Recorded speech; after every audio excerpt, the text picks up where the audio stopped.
In a society and a world that clearly has issues with right and wrong, along with constant battles between malevolent and admirable energies, structure is most definitely an integral part of and the deciding factor between living and just existing, winning and losing. There are certain implementations of structure by whom or whatever that is of chaos and nothing more. This video isn't about that per se. This video displays the importance of structure as it pertains to mental enlightenment that leads to pros and lowers the con.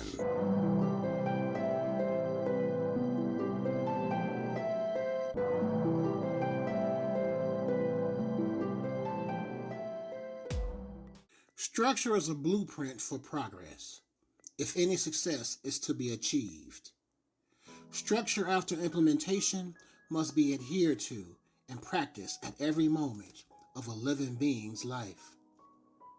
Otherwise, we get what we see and have experienced in this and other societies, which is good for content creation, seductive reasoning for laws on the books, etc., but not so good for forward momentum and the progression of the layman. The problem with structure is that it is not welcomed and acknowledged by those who are void of accountability and love to do what thou wilt, with no boundaries and without checks and balances.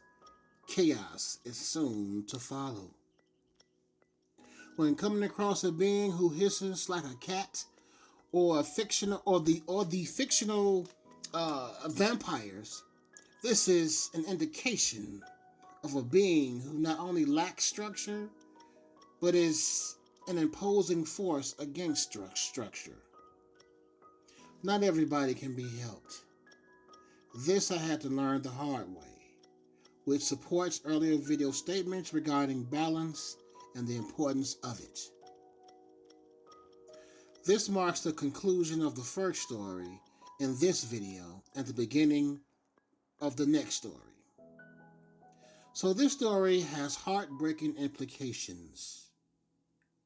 While on duty, supervising my crew at a downtown Chicago landmark building, a call came over the radio regarding 3 children in a running vehicle, sleeping in the multi-floored garage area. By me being in management, of course, I had to deal with it. When I arrived, there was a Caucasian family surrounding the vehicle in question, along with another customer. Of course, they were all Caucasian.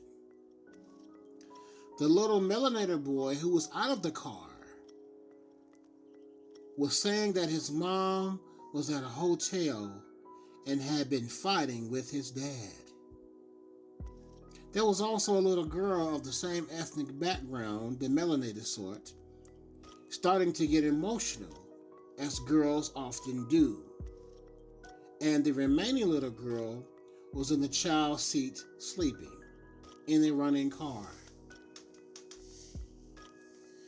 The male of the family surrounding the vehicle turned out to be a cop out with his family on a Sunday evening. As the dispatch began reviewing the camera's footage, I began to check the vehicle for weapons and anything of a dangerous nature, considering that there are children inside of this running car with all the windows up and the sunroof open slightly. So I began to search for identifying factors as to the identity of the car owner. I came across 2 cell phones, one charging, $11 in the middle armrest, and the heat was on blast, while all windows were up, and as I said, the sunroof was cracked a little. At this time, dispatch came across the female who drove into the parking garage and observed her leaving the kids with the car running and went into the mall area. One employee took the two awakened kids that were in the garage into the mall to search for their mother, as the dispatcher were relaying her whereabouts to the employee with the children. The last child, which was a female child, was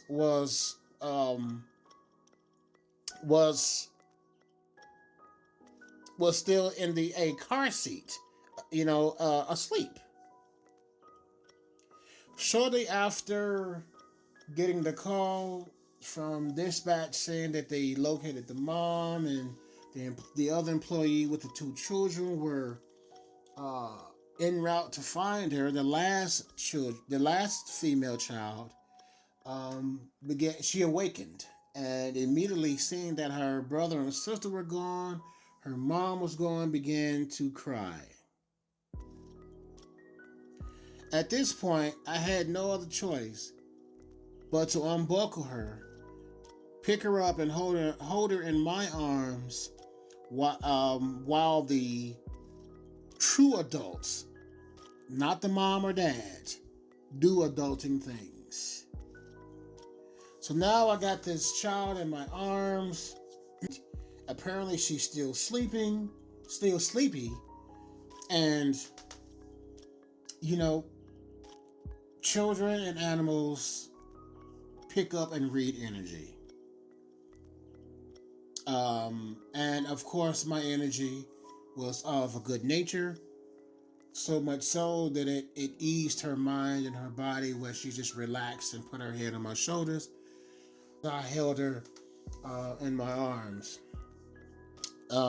At this time, the other officer, the other security guard, located the mom within the mall. I could tell that she wasn't surprised that we had our children after we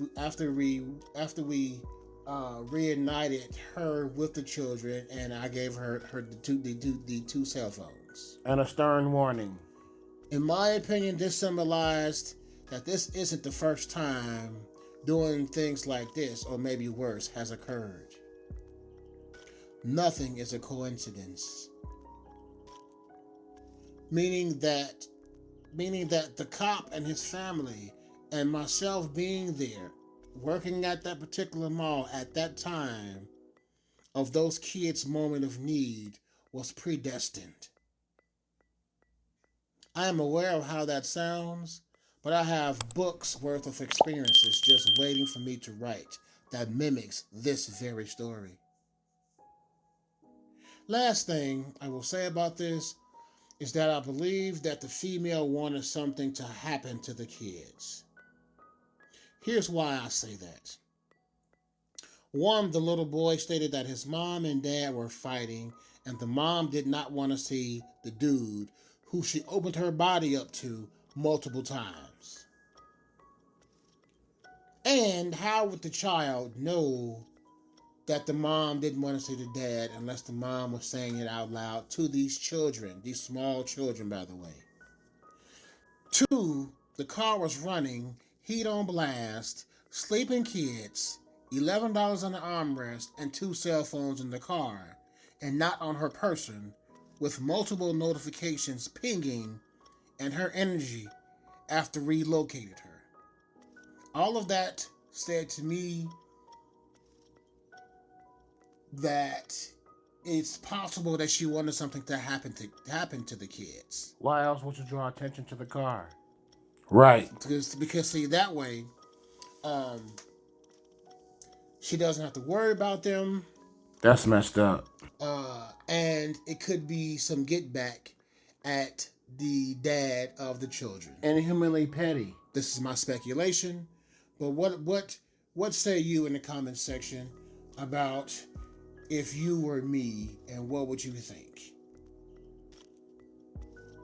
Now, the Caucasians who stood guard until I arrived made a statement that they would take care of their kids because of their innocent nature as children. And I can honestly say that I would not oppose that idea.